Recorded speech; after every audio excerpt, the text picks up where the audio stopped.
Transforming leaders. Discover the miraculous power of faith in darkness. God's plan revealed.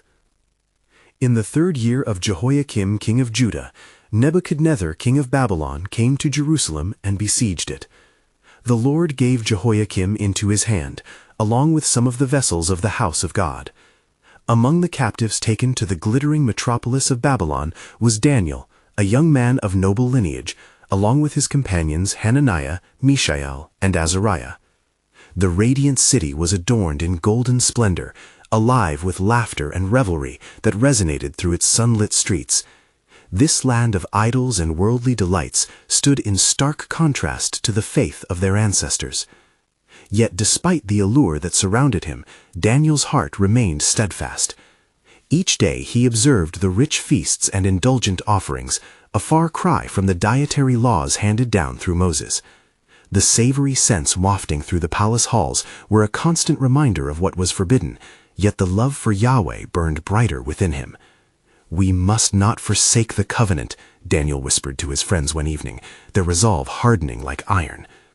As the moon waned, news spread of King Nebuchadnezzar's decree, a mandate that shook the very foundation of their faith. A colossal golden statue was to be erected, demanding worship from all, under threat of death by flames. The air crackled with tension, fear gripping the hearts of Daniel's companions. "To bow is to betray," Mishael reminded them, each man confronting the heavy weight of their impending test. "Yet we cannot forsake our God, even amidst temptation," Hananiah declared. "Our faith will be tested, but he is faithful." And so resolved, they prepared for the trial ahead with hearts lifted in prayer, trusting in a God who could deliver them. The day of dedication arrived, and the sun blazed fiercely over the plain of Dura. The royal band played melodious notes, enticing the throngs to bow before the golden image. The multitude bowed low, nations representing tongues and tribes, yet 4 young men remained erect, like oaks in a storm, their resolute stands demanding the gaze of the entire assembly. King Nebuchadnezzar's fury erupted as he was made aware of their defiance. "Bring them forth," he bellowed, eyes aflame with rage. Standing before the throne, Daniel's heart thudded like a war drum, yet his voice remained calm. "O king, we have no need to answer you in this matter. Our God, whom we serve, is able to deliver us from the fiery furnace, and he will deliver us from your hand, O king," he proclaimed, his faith unwavering amidst despair. Before they were led to the furnace, Daniel and his friends whispered fervent prayers, the weight of their faith pressing down like a heavy anchor. The soldiers bound them, and as they approached the infernal flames, they felt the heat wrap around them like a shroud. Suddenly, the air thickened with tension, a foreboding shadow covering over their very hearts. As the flames roared to life, a 4th figure appeared within the furnace, a presence glowing with divine light. The onlookers gasped, bewildered by the sight before them. What will the king witness as he peers into the fiery depths? How will the truth of Yahweh's might transform the hearts of those in a kingdom far from his own? The narrative unfolds, drawing all hearts deeper into the mystery of God's unfolding plan in the darkness. Before we continue with this incredible biblical account, I want to make sure you don't miss any of these powerful scripture stories. Click the bell icon and select all notifications. These biblical narratives have transformed countless lives throughout history. If God's word through this story is blessing you, please like and share with someone who needs to hear about God's faithfulness today. Tell me in the comments which biblical story has most impacted your faith journey. I'm always amazed how God's word speaks to hearts across generations. Now, let's continue with what the Lord did next. The flames raged higher, but within the furnace, the appearance of the 4th figure shone brighter. As King Nebuchadnezzar peered inside, doubt flickered in his heart. "Did we not cast 3 men bound into the fire?" he asked, awestruck. "Look, I see 4 men unbound, walking in the midst of the fire, and they are not hurt, and the appearance of the 4th is like a son of the gods." The king's eyes widened, realization dawning upon him. What power of faith had unleashed such miraculous intervention? The wonder swelled like an ocean tide crashing on the shores of despair. How would the truth of their God unfold in the heart of Nebuchadnezzar and transform the kingdom of Babylon? As the fire danced around them, so did faith take root, forever changing the landscape of their faith amidst trial. Then Nebuchadnezzar approached the door of the burning furnace with a voice that trembled, calling out to the three men of God, Shadrach, Meshach, and Abednego, servants of the Most High God, come out and come here. The air hung heavy with anticipation as the people beheld the miraculous sight of the three emerging from the flames, their bodies untouched and their garments unscorched, the smell of fire absent from their skin. All the officials, the governors, and the king's counselors gathered around them in astonishment. Nebuchadnezzar's gaze intensified, pride replaced by awe.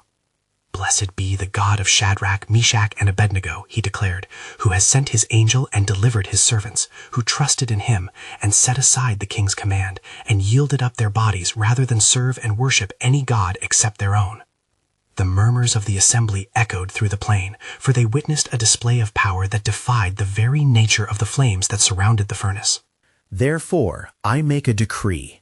Any people, nation, or language that speaks anything against God of Shadrach, Meshach, and Abednego shall be torn limb from limb, and their houses laid in ruins, for there is no other God who is able to rescue in this way. Thus the king bestowed great honor upon the three faithful young men, bestowing gifts upon them and promoting them in the province of Babylon. Yet within Daniel's heart, a deeper understanding of God's purposes stirred. He gazed intently at the king, pondering how such a miraculous deliverance might serve as a light amidst the darkness of the Babylonian Empire. The power of the Most High, who hears the prayers of the faithful, was now lifted upon the lips of the mighty king. He rejoiced for his friends, but a holy burden lodged within him for the mission ahead.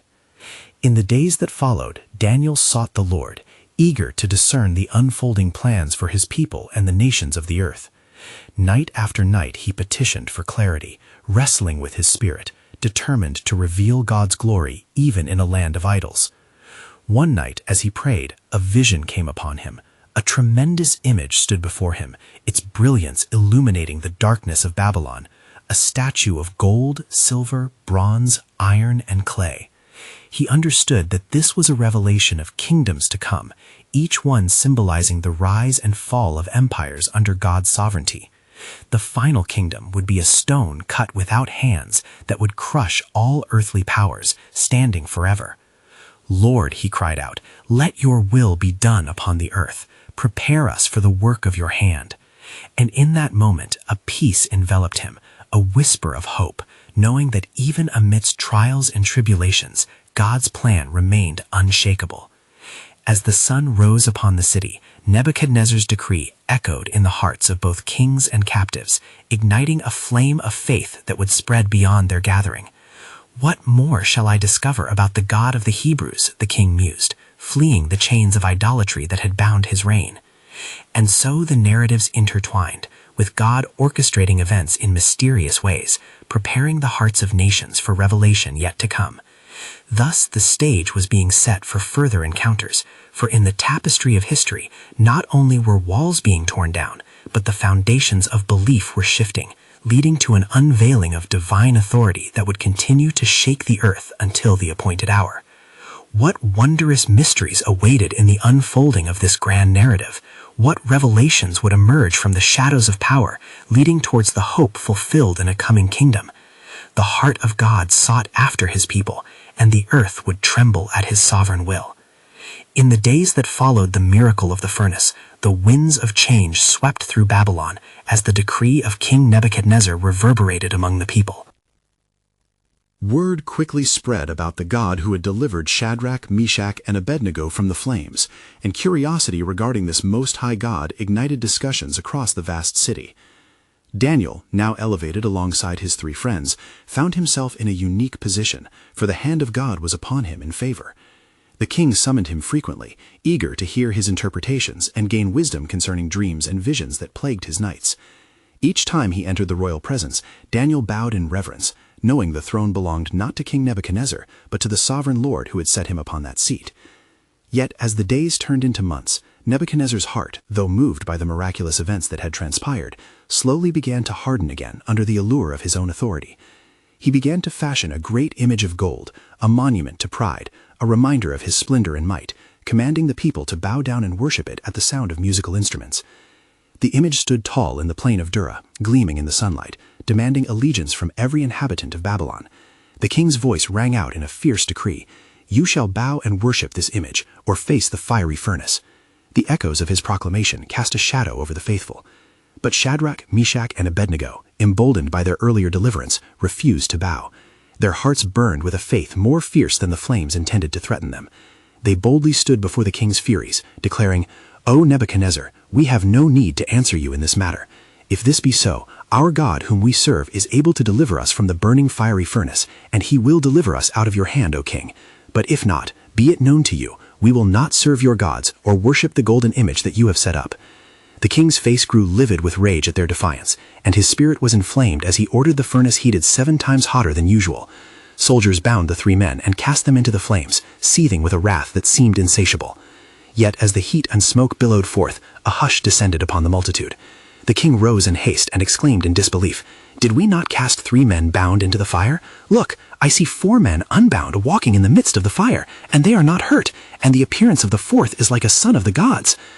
Nebuchadnezzar approached the furnace and cried out, "Shadrach, Meshach, Abednego, servants of the Most High God, come out and come here." As they stepped forth from the fire, the crowd gasped, for their bodies bore no mark of the flame, their hair was untouched, and even the smell of smoke did not cling to them. In that moment, the king fell prostrate before their God, exclaiming praises and declaring, "Blessed be the God of Shadrach, Meshach, and Abednego, who has sent his angel and delivered his servants." A wave of awe swept over Babylon as the 3 men stood radiant, testifying to the power and sovereignty of the one who holds dominion over fire and fate. Yet as the sun set, casting long shadows across the land, Daniel sought the Lord once more. "What of the stone that is to crush the kingdoms of men?" he pondered. "What shall come to pass as these wonders unfold?" In the silence that followed, a whisper echoed within his soul, a promise of deliverance yet greater than flames, for a kingdom that would never fade remained on the horizon. What glorious mysteries awaited the unfolding revelation of God's purpose? The hearts of nations trembled, eager for the dawn of redemption to break forth. In the aftermath of the glorious deliverance, Nebuchadnezzar sought to honor the God of Shadrach, Meshach, and Abednego, yet his heart remained conflicted. For when men are exalted, pride can swiftly entwine itself around their minds. Thus the king's proclamations grew more fervent, a desperate attempt to consolidate his power and deter dissent. Seated upon his throne, he gathered the wise men of Babylon, the magicians and the enchanters, demanding of them interpretations of strange dreams that troubled his spirit. He spoke with authority, "Tell me the dream and its interpretation, or your fate shall be the same as those who disobeyed my command." The wise men trembled, knowing the impossible nature of his demand. "O king, live forever. Tell us the dream, and we will show you its meaning." But Nebuchadnezzar's countenance darkened, and he declared, "You have conspired to mislead me. My dream has escaped me. Behold, if you do not reveal both my dream and its interpretation, you shall be torn limb from limb, and your homes made a refuse heap." Hearing these words, Daniel was summoned, for he had once interpreted a dream that spared the city from destruction. "Daniel, whose name is Belteshazzar," the king commanded, "are you able to make known to me the dream that I have seen and its interpretation?" Daniel, filled with the wisdom of the Almighty, answered humbly, "The secret which the king demands, no wise men, enchanters, or magicians can show to the king. But there is a God in heaven who reveals secrets, and he has made known what will happen in the latter days. Your dream and the visions that pass through your mind are these." As Daniel spoke, the air thickened with anticipation. He went on to narrate the king's dream. "You saw a great statue whose splendor was magnificent. Its head was of gold, its chest and arms of silver, its belly and thighs of bronze, its legs of iron, and its feet partly of iron and partly of clay. You watched while a stone was cut out without hands, which struck the image on its feet of iron and clay and broke them in pieces. Then the iron, the clay, the bronze, the silver, and the gold were crushed together and became like chaff from the summer threshing floors. The wind carried them away, and there was no trace found. But the stone that struck the statue became a great mountain and filled the whole earth." The king listened intently, his heart racing as Daniel brought forth the interpretation with clarity and divine authority.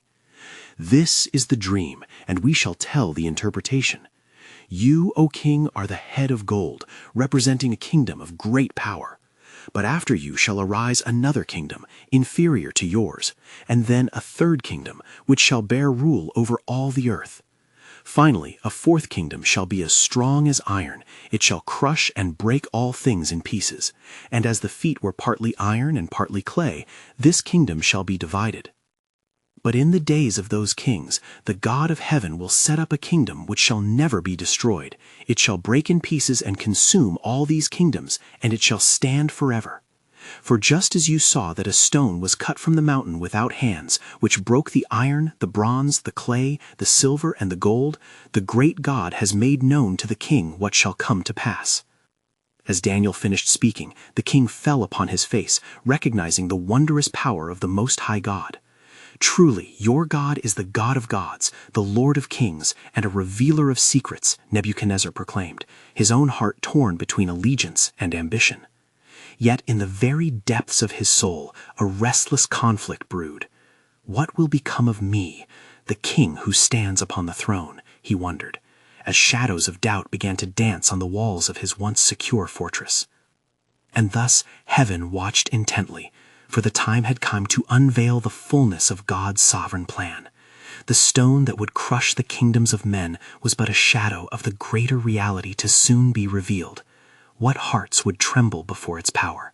What foundations would be shattered in its presence? The dawn of an eternal reign drew near, promising a transformation that would shake the earth and calls to question every throne erected by man. Awakening from his reverie, King Nebuchadnezzar sat upright upon his majestic throne, his mind grappling with the startling revelation imparted by Daniel. The weight of the words pressed heavily upon him, igniting a fire of curiosity and dread within. "Surely the God of the Hebrews bears power beyond my understanding," he murmured. Yet the courage of his conviction wavered beneath the relentless tide of his pride. And so he issued a decree to gather all of Babylon, to bid them come and witness the glory of his kingdom. They adorned themselves in splendor, mesmerized by the opulence surrounding the great king. Nebuchadnezzar commanded that a statue of pure gold be erected, mirroring the head from his dream, a bold proclamation of his reign. The entire expanse of the plain was filled with the golden effigy, towering over those who bowed before it.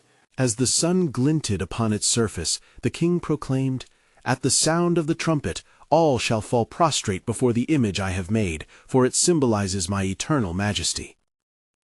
As the day of dedication approached, whispers of the decree spread throughout the realm, reaching the ears of Shadrach, Meshach, and Abednego. Filled with righteous indignation, they had resolved not to bow, for they had pledged their hearts to the one true God. "We are but servants of the Most High, and we shall stand firm," they declared among themselves, their faith burning bright even in the face of impending peril. When the summons rang forth, the music echoed across the plains, and all nations and languages fell, save for 3 faithful hearts that remained steadfast. Shadrach, Meshach, and Abednego stood resolute, defying the might of the king and the allure of the golden image.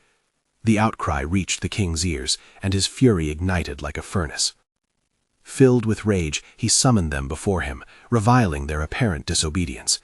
"Is it true, O Shadrach, Meshach, and Abednego, that you do not serve my gods or worship the image of gold I have set up? If you do not bow, you shall be cast into the fiery furnace. Who is that God who can deliver you from my hands?" Fear shook the hearts of many. Some looked upon the 3 with pity, while others whispered in hushed tones of disbelief. But they stood undeterred, and in one accord they responded, "O Nebuchadnezzar, we have no need to answer you in this matter. If it be so, our God whom we serve is able to deliver us from the burning fiery furnace, and he will deliver us from your hand, O king. But even if he does not, we will not serve your gods nor worship the golden image."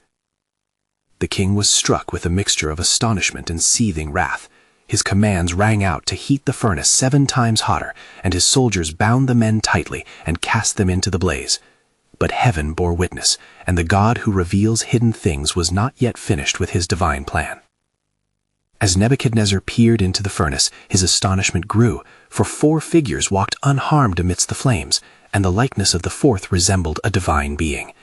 "Did we not cast 3 men bound into the fire?" he questioned, bewildered. "You shall know, O king, echoed from the flames, that the God of Israel is mightier than the kingdoms of men. With new faith stirring in his heart, Nebuchadnezzar's decree trembled upon his lips, for he perceived the wondrous hand of the Almighty at work. "Blessed be the God of Shadrach, Meshach, and Abednego," he proclaimed. In this, a greater mystery began to unfold, for the king had encountered the exalted truth of God's sovereignty over all earthly might. Even in the heart of darkness, the light of divine deliverance shone brighter still. The path of salvation, forged in the crucible of trials, awaited the hearts that would yield to the call of the Most High. Which destiny would tomorrow unveil? What further manifestations of God's power lie hidden just beyond the horizon, waiting to be revealed among his people? The eternal reign was drawing near, and the echoes of faith would resonate through the ages. As the heat of the furnace faded into mere embers, the great Nebuchadnezzar summoned the three men from the fire. His voice, trembling yet commanding, filled the air. "Shadrach, Meshach, and Abednego, servants of the Most High God, come forth and speak to me."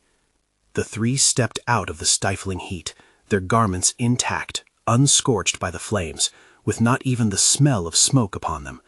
The people gasped in awe, witnessing the miraculous deliverance wrought by the God they had dared to trust. Even the mighty king, who once reveled in his own authority, now stood astounded, for no other deity could save in this way. One by one the officials approached, their faces a tapestry of disbelief and reverence, as they beheld the protection that enveloped the faithful ones. Nebuchadnezzar's heart was shaken. He was drawn into intrigue by the power of their God. "Blessed be the God of Shadrach, Meshach, and Abednego, who hath sent his angel and delivered his servants that trusted in him," he proclaimed, his words echoing on the plains of Dura. In that moment, the king's mind began to shift. No longer was he the sole sovereign he imagined himself to be. The truth of the Most High God pierced his heart like a sword, and he realized that the glory of his golden image paled in comparison to the eternal kingdom that traversed the heavens. Yet, amidst the king's transformation, he felt the sting of urgency in his soul, for he had witnessed a demonstration of power divine. Yet an internal struggle began to brew. How could he reconcile his heart's surrender with a lifetime of pride? So, with fervent sincerity, he continued, "I make a decree that every people, nation, and language which speak anything amiss against the God of Shadrach, Meshach, and Abednego shall be cut in pieces, and their houses shall be made a dunghill, for there is no other God that can deliver after this sort." And so the three faithful souls were elevated in the king's court, their positions fortified amidst newfound favor. The peoples marveled at the courage that defied the edict of a king, and the awe of their conveyed testimony began to seep into the hearts of many. Meanwhile, in the high places of Judah, unbeknownst to all in Babylon, the prophet Jeremiah was called to pray for the exiles, proclaiming with fervor, "For I know the thoughts that I think toward you, saith the Lord, thoughts of peace and not of evil, to give you an expected end." As Nebuchadnezzar wrestled with his burgeoning faith, shadows of something greater loomed. He began to ponder how this God of the Hebrews, who wields fire not to destroy but to purify, could weave his plan through the tapestry of nations and kings. The question arose within him, whispering through the corridors of his heart, "Who shall ascend the hill of the Lord?" Daniel, far removed from the court, sensed that the winds of change stirred among the rooftops of Babylon, igniting hope that would alter the course of nations. For amidst the flames of a fiery trial, a greater deliverance was being unveiled, a promise echoing from generations past, awaiting the perfect moment of revelation. What profound work would arise next from the depths of faith? What covenant would plunge even deeper into the roots of history as God prepared a way through his people, leading back to his purpose? The revelation of his sovereign plans stretched beyond the horizon, and indeed, the age of miracles was far from over. As the decree of Nebuchadnezzar swept across Babylon, the hearts of the people were stirred. The mighty king, who had once demanded homage for his golden statue, now exalted the God of Israel. He gathered his advisers and spoke, "Shadrach, Meshach, and Abednego shall be honored above my counselors, for their God is indeed a God of power." In the courts of the palace, the three men strutted with an unquenchable radiance, for they were touched by the hand of the Almighty. Each day, news of their miraculous deliverance spread like wildfire, igniting faith in many who dared to believe in the unseen. The grandiosity of the king's image faded from their minds as they turned their gaze toward the living God. Meanwhile, it came to pass that Daniel, the wise man of Judah, was summoned before the king. With the heart of a servant, yet the confidence of the prophet, he approached Nebuchadnezzar. The king inquired, "Is it true, Daniel, that your God reveals mysteries?" With humility, Daniel replied, "O king, the God whom I serve is the revealer of secrets, and it is not by my wisdom that I stand before you, but by his grace." And the Spirit spoke through him, giving Daniel insight into the dreams that haunted Nebuchadnezzar's rest, unveiling the glories and the terrors that awaited him. As the days unfolded, Daniel's revelation brought forth an astonishing truth. "The head of gold thou sawest represents thee, O king," he proclaimed with divine confidence. "But another kingdom shall arise after thee that is inferior, and yet a third kingdom of brass shall bear rule over all the earth." The great statue of dreams embodied kingdoms yet to be formed, and in this moment Nebuchadnezzar sat as a trembling observer of God's sovereign plan. A weighty silence fell across the chamber as the king's brow furrowed in contemplation. Nebuchadnezzar perceived the illusion crumbling. The foundation he had built upon pride and gold now threatened to vanish beneath the waves of divine purpose. "What shall become of me?" he pondered deeply, the struggle for understanding wrestling within him. Days turned into weeks, and soon a great festival was set upon let up in honor of the new edict. The people, emboldened by the faith of the three men, sought to expound on their newfound trust in the God who delivers from fire. They gathered in throngs, ready to testify of the power that transcended earthly authority. Yet all was not well in the hearts of the king's counselors. The shadow of jealousy began to creep into their souls. They schemed against Shadrach, Meshach, and Abednego, whispering bitter lies into the ears of the king. "Mayest thou be cautionary, O great king? These men who escaped thy fiery wrath now subvert thy authority." Thus they sought to undermine the very miracle that uplifted the king's spirit. No sooner had their accusations reached the king's ears than he raged in anger. "Bring forth the men who defy me." His heart, once softening toward the Most High, now wrestled with the weight of arrogance. Would he again seek to elevate himself above the testimony of God's power? And in that climactic moment, the three men bravely stood before him, undeterred. "Our God, whom we serve, is able to deliver us from the burning fiery furnace, and he will deliver us out of thine hand, O king. But if not, be it known unto thee, O king, that we will not serve thy gods, nor worship the golden image which thou hast set up." As their voices rang through the palace, a stillness filled the air. A divine conviction resonated in the hearts of all present. Nebuchadnezzar, caught between worlds, must decide: surrender to the true God or condemn the faith that had already touched his heart. Thus, the stage was now set for an even greater revelation. What fresh glories would emerge from the depths of this fiery trial? And little did they know, the paths of their fates were intricately woven into the grand narrative of God's eternal sovereignty, awaiting the fullness of time. As the sun set upon the city of Babylon, casting its crimson hue upon the golden towers, a sense of foreboding settled upon the throne room of Nebuchadnezzar.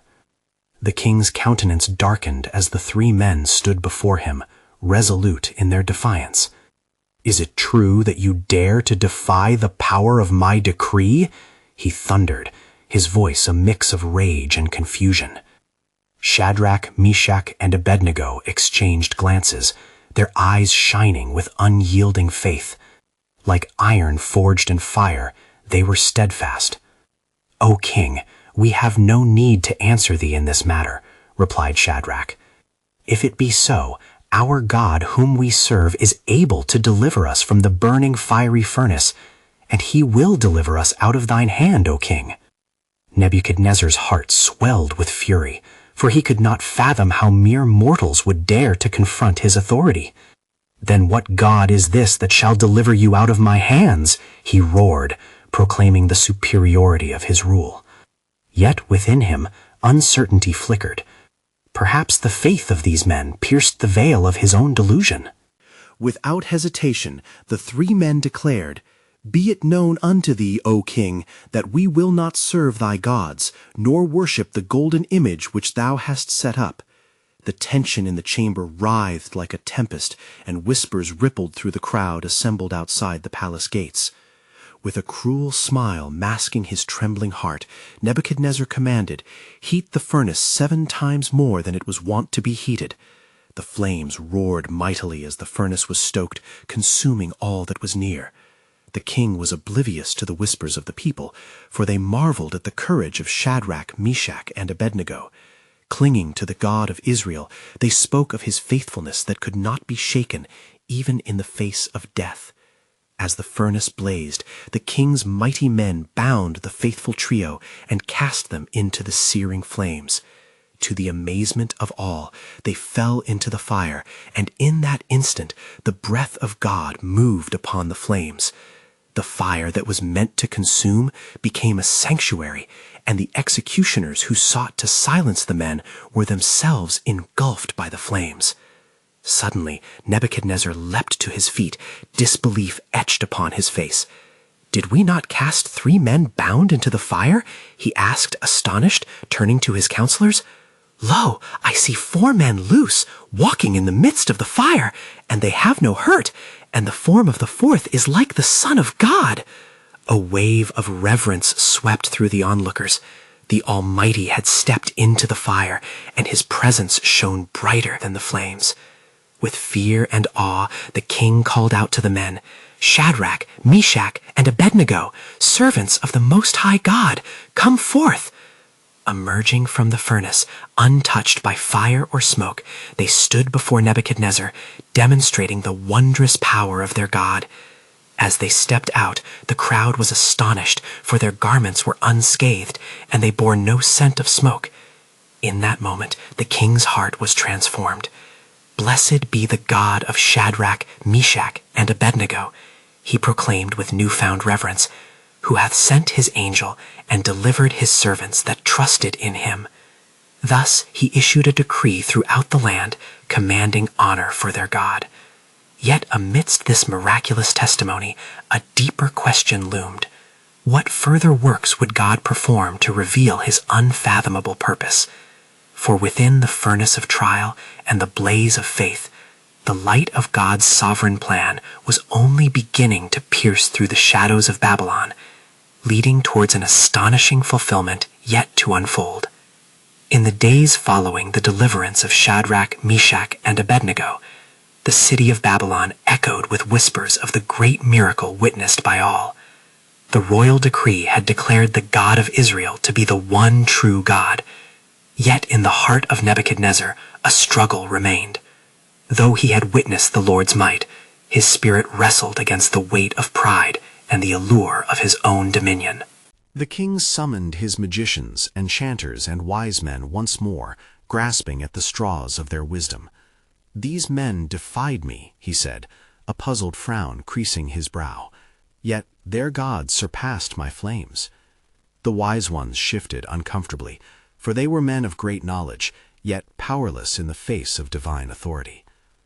Amidst their gathering, an idea began to form, rooted in the uncertainty of Nebuchadnezzar's heart.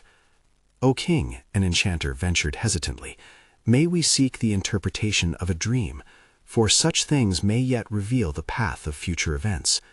The king, his mind racing, agreed, recalling the other dreams that had once troubled his spirit. That night the king lay in his bed, and therein he was visited by sleep. In his dreams great visions unfolded, a colossal image towering before him. The head was of fine gold, the chest and arms of silver, the belly and thighs of bronze, the legs of iron, and the feet a mixture of iron and clay. As he gazed upon this vision, a stone came forth, cut out without hands, and smote the image upon its feet. The whole great image crumbled, reduced to dust, blown away like chaff in the wind. Awakening with a start, Nebuchadnezzar summoned Daniel, a man known for his wisdom and connection to the divine. "Art thou able to make known unto me the dream that I have seen, and the interpretation thereof?" he demanded, his voice a mixture of fear and expectation. Daniel, filled with the Spirit of God, bowed before the king, and declared, "O king, the Most High God hath revealed this to you, for these are the matters that shall come to pass." He related the intricacies of the dream, explaining how the image symbolized various kingdoms that would rise and fall, concluding with the establishment of a kingdom that would never be destroyed. "This stone cut from the mountain, my lord, is the kingdom of God, which shall reign eternally." As Nebuchadnezzar listened, awe gripped him, for Daniel spoke the words of truth. "Truly," the king exclaimed, "your God is God of gods and Lord of kings." In that moment, a seed of faith began to take root within him, though the riches of the world still held its boundness upon his soul. Yet Daniel was not finished. He prophesied further. "O king, the stone shall shatter the prideful desires of mankind and establish righteousness upon the earth, for his ways shall prevail." The echoes of this prophecy lingered in the air, a promise heavier than gold. As the days wore on, Nebuchadnezzar found himself pondering Daniel's revelation. Could it be true? A kingdom that would never end. Yet before he could grasp it fully, doubts clawed at his heart once again. "Who am I, a mere king, to surrender my reign?" he thought. In the quiet of his reflection, a shadow crossed over him, and the threat of his own heart rose like a tempest. For in the pursuit of power, he had edged closer to the brink of his own destruction. But even in his darkness, God's light beckoned. Like a stone not cut by human hands, his sovereign plan continued to unfold, whispering of redemption, renewal, and the coming reign of righteousness. What further wonders would be revealed to this king? What would it take for his heart to yield completely to the sovereignty of the Most High? The divine mystery remained, waiting to unveil a promise that would shake the very foundations of empires and seal the fate of all mankind. In the days that followed the miraculous deliverance of Shadrach, Meshach, and Abednego, the glimmer of faith began to pierce the darkness of Babylon. The air crackled with renewed possibility as King Nebuchadnezzar grappled heavily with the weight of his experiences. He stood upon his throne, gazing at the tapestry of his dominion, yet his heart was bewildered by the power of the God he had once defied. Night after night he tossed on his royal bed. The dreams that haunted him were visions of a greater stone, cut from the mountain, which would shatter all earthly kingdoms and fill the earth with an everlasting dominion. He was torn between pride and the dawning understanding that he too was a mere man before the might of the Most High. And so the time came when Nebuchadnezzar sought the counsel of Daniel once more. He summoned the prophet, who entered the court with a spirit bold in faith yet humble in service. "O king," Daniel began, "the revelations of the Almighty remain steadfast. What he spoke through you is yet to unfold. Your heart must yield to the divine purpose that transcends your rule." Nebuchadnezzar, astonished, leaned forward, seeking to grasp the meaning behind the vision of the great statue. "Tell me, O Daniel, what must I do?" he implored, a flicker of desperation in his voice. Daniel, filled with compassion, spoke, "King, your kingdom of gold represents your current reign, yet like all empires born of man, it shall face the hand of destiny. Look not to yourself for strength, but to the God who reveals secrets and delivers from the flames. This kingdom of God will sovereignly override all kingdoms of men, just as you witnessed in your furnace." The king felt the weight of truth settle upon him, a burden and a blessing entwined. "Do I abandon my pride?" he pondered amidst the whispers of the court, "to embrace the God who has sent his angel?" And lo, deep within, a transformation began to take root, as branches of faith intertwined with the struggles of his heart. In that moment of revelation, Nebuchadnezzar sprang to his feet. "Then let it be known across Babylon," he proclaimed, voice resonating with newfound authority, "that there is no other God who can deliver as this God of Israel. Let the people of my kingdom honor him." The crowds, once subdued by fear, erupted with praise and reverence. Shadrach, Meshach, and Abednego stood at the king's side, their spirits ignited by the fire of faith kindled in Nebuchadnezzar's heart. An unbreakable bond was forged between them, a union of obedience to the Almighty and reverence for the divine decree. Time marched on as the king, now transformed, mirrored the very attributes of the God he once sought to replace. He rebuilt the city with a humility that echoed the truth of God's plan. Knowledge spread throughout the land, and whispers of the God who saves took root in the hearts of many, drawing countless souls toward faith. But the presence of God moved beyond the borders of Babylon. Soon, word of these wondrous events traveled far and wide, reaching the kingdom of Judah, where the faithful longed for restoration. Jeremiah, led by the Spirit, prophesied to the exiles, speaking hope as a balm to their weary souls. "Fear not, for I know the plans I have for you," declared the prophet, "plans to prosper you and not to harm you, to give you hope and a future." With the dawn of each new day, the hearts of the captives began to stir. Their faith renewed, they sought God earnestly beside the river of Babylon. Songs of deliverance echoed in the air as they envisioned a return to the land of promise, their hearts set on the God who had delivered their friends from the furnace. Then, one faithful evening, Nebuchadnezzar stood upon his balcony, witnessing the radiance of the setting sun. A voice rang clear within him, a calling to bow down, not to his image of gold, but to the eternal stone of God's kingdom. In that instant, he surrendered wholly his heart to the power of the Almighty. "Let the kingdoms of the earth stand witness," he cried out. "I shall proclaim the glory of the Most High God. He reigns forevermore." And with that, the chorus of faith reverberated through Babylon and beyond, igniting a flame that would lead to the fulfillment of every promise. Daniel's visions echoed in the hearts of men and kings, beckoning them toward a divine future that would transcend time. For God had orchestrated a profound tapestry. He delivered the faithful and transformed the proud. Nebuchadnezzar's heart became a living testament to God's sovereign grace, serving as a beacon for all who would come. Now, dear friends, as we reflect on this momentous journey, we invite you to learn from these powerful lessons. Embrace faith even in the furnace of trials. Witness how God takes the seemingly impossible and brings forth miraculous transformation. We urge you, subscribe immediately to this channel to not miss the next powerful biblical stories. Your engagement helps spread the word of God, so leave a like now to amplify His truth through the algorithm. We want to hear from you. Comment your spiritual reflections and how this story has ignited your faith. Don't wait even one more second to share this powerful testimony with at least 5 friends who need to encounter God's truth. Only true believers understand the urgency of connecting others to the living Word. Together, let us bear witness to God's loving sovereignty.